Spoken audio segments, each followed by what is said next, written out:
எல்லாருக்கும் வணக்கம். The most talented players இருக்கிற ஆப்கானிஸ்தான் டீமுடைய சாம்பியன்ஸ் ட்ராஃபிக்கான ஸ்வாட் அனாலிசிஸ் தான் பார்க்க போகிறோம்.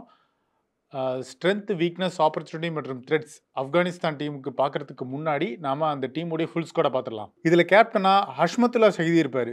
இவரோட இப்ராஹிம் ஜட்ரான், ரஹமனுல்லா குர்பாஸ், செதிக்குல்லா அத்தல், ரஹமத் ஷா, இக்ரம் அலிகில், குல்பதின் நைப், ஹஷ்மத்துல்லா உமர்சாய், முகமது நபி, ரஷித் கான், நாங்கேல் கரோட்டி, நூர் அகமத், ஃபசலக் ஃபரூக்கி, ஃபரீத் மாலிக் மற்றும் நவீன் ஜட்ரான் இருப்பாங்க. ரிசர்வ் பிளேயர்ஸா டார்விஷ் ரஷூலி மற்றும் பிலால் சமி இருக்காங்க. ஃபர்ஸ்ட் ஆப்கானிஸ்தானுடைய ஸ்ட்ரென்த் பார்த்துடலாம். இதில் வர மொதல் விஷயம் அந்த டீமில் இருக்கிற கோர் பிளேயர்ஸ்.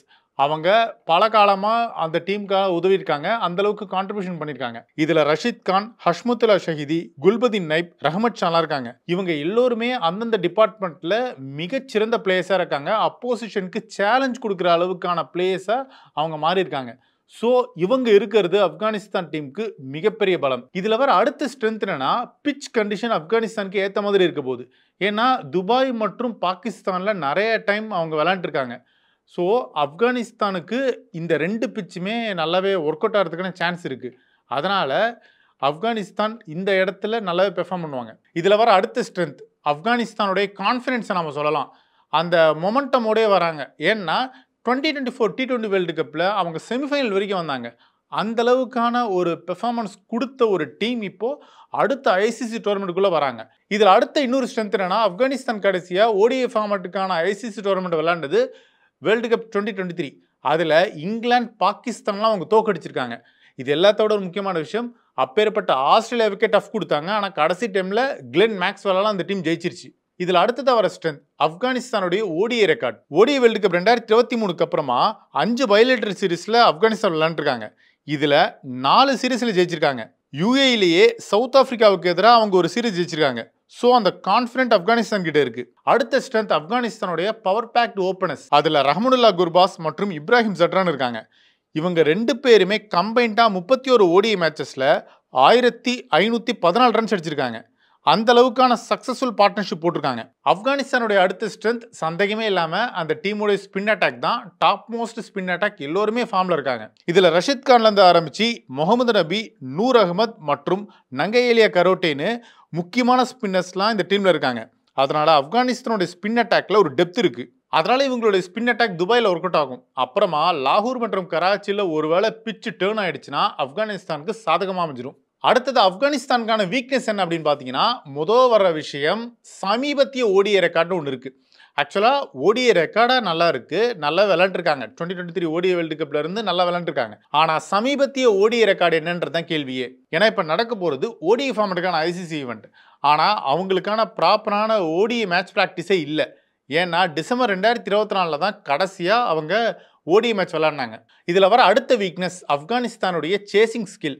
ஒருவேளை அப்போசிஷன் டீம் ஒரு 300 ரன்ஸ் மேலே அடிச்சிட்டாங்கன்னா ஆப்கானிஸ்தான் பல இடங்களில் அதை சேஸ் பண்ண முடியாமல் தவிக்கிறாங்க.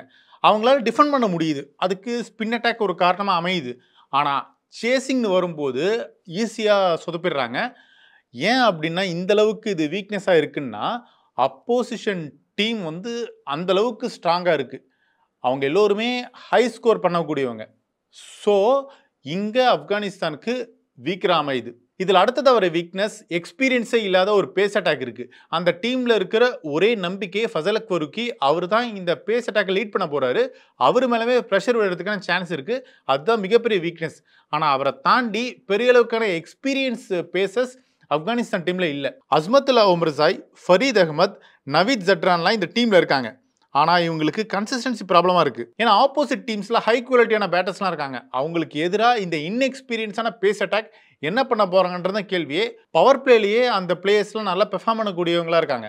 அதனால் அவங்கள இந்த இன்எக்ஸ்பீரியன்ஸான பேஸ் அட்டாக் டேக்கிள் பண்ணி ஆகணும். அடுத்ததாக ஆப்கானிஸ்தானுக்கான ஆப்பர்ச்சுனிட்டி. இதில் வர முதல் விஷயம் அந்த டீமுடைய ஸ்பின் அட்டாக் தான். ஏன் அப்படின்னா லாகூர் மற்றும் கராச்சியில் தான் அவங்களோட குரூப் மேட்சஸ்லாம் விளையாட போகிறாங்க. அங்கே ஸ்பின் பவுலிங்க்கு நல்லா சாதகமாக இருக்க போகுது. ஸோ ஆப்கானிஸ்தானோட ஸ்பின் அட்டாக்னு பார்க்கும்போது நல்லா டாப்பில் இருக்குது, ஃபார்மில் வேறு இருக்காங்க. அதனால் இது நல்ல வாய்ப்பாக இருக்க போகுது ஆப்கானிஸ்தான் ஸ்பின்னர்ஸ்க்கு. இது இல்லாமல் ஆப்கானிஸ்தானுடைய யங் பிளேயர்ஸ்லாம் இந்த ஸ்குவாடில் இருக்காங்க. உதாரணத்துக்கு செதிக்குல்லா அத்தல், நூர் அகமத், நங்கையேலியா கரோட்டே மற்றும் நவீத் ஜட்ரான்லாம் இருக்காங்க. இவங்கலாம் நல்ல ப்ராமிசிங் டேலண்ட்ஸா இருக்காங்க. இப்ப இவங்களுக்கு இந்த மாதிரியான ஒரு பிக் டோர்னமெண்ட்ல, ஐசிசி டோர்னமெண்ட்ல வாய்ப்பு கிடைச்சா எப்படி இருக்கும்? ஸோ கன்ஃபார்மா இவங்களுக்கான எக்ஸ்போஷர் இன்னுமே நல்லா இருக்கும். இவங்களுக்கான ஆப்பர்ச்சுனிட்டி கொட்டி கிடக்கு. கடைசி ஆப்கானிஸ்தானுக்கான த்ரெட். இதுல வர விஷயம் அந்த டீமுடைய மிடில் ஆர்டரால தான் த்ரெட் இருக்க போகுது. யாருக்கு? ஆப்கானிஸ்தானுக்கே தான். ஏன்னா, மிகப்பெரிய அளவுல மிடில் ஆர்டர் அந்த டீம்ல இல்ல. ஸோ இது என்ன ஆயிடும்னா, ஓப்பனர்ஸ் மேல பிரஷர் விழுறதுக்கான வாய்ப்பு இருக்கு. ஒருவேளை ரஹ்மனுல்லா குர்பாஸும், இப்ராஹிம் சட்ரானும் சரியா பெர்ஃபார்ம் பண்ணலன்னு வச்சுக்கோங்களேன். அதாவது ஓப்பனர் சரியா பெர்ஃபார்ம் பண்ணலன்னா, மிடில் ஆர்டர் அந்த டீம ரெஸ்பான்சிபிளா எடுத்துட்டு போகணும். ஆனா, அந்த மாதிரியான பிளேயர்ஸ் அந்த டீம்ல இல்லன்றது தான் உண்மை. பெரிய அளவுக்கு ஃபார்ம்லயோ, கன்சிஸ்டன்ட்டான பெர்ஃபார்மன்ஸ்ல இல்ல. இது எல்லாத்தோட ஒரு முக்கியமான விஷயம், ஆப்கானிஸ்தான் குரூப் பில இருக்காங்க. அந்த குரூப் பில ஆப்போசிட் டீம்ஸ்ல ஆஸ்திரேலியா, சவுத் ஆப்பிரிக்கா மற்றும் இங்கிலாந்து இருக்காங்க. ஸோ இந்த 3 டீம்ஸை தாண்டி ஆப்கானிஸ்தான் அடுத்த ஸ்டேஜுக்கு போகணும்.